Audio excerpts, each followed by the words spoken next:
How does signers work? Okay, so I'll explain signers really quickly because it's a very common question.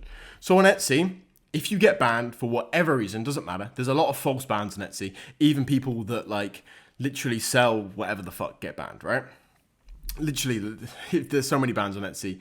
There's lots of ways to get around it, and this is one of the ways to get around it, right? So with a business, this is very common to have problems across your business, right? So you want to remain as diverse as humanly possible. You never want to have one traffic source. You never want to have one business running.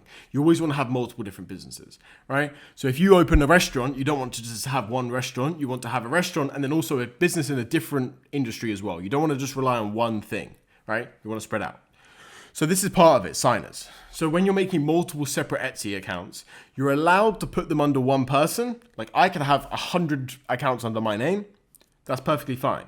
But the thing is, if one of those accounts gets banned for whatever reason, if it's false, if it's legit, doesn't matter.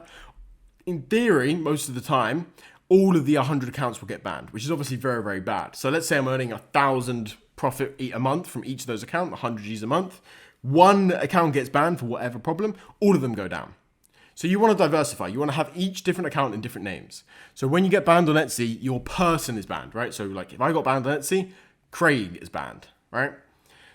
So you want to spread it out and you want to spread it across multiple different things. That's why you use signers. So signers are like, I typically recommend to use friends and family with their permission.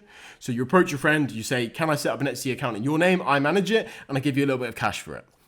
If your friends and family trust you, they'll do this. So that's what signers are.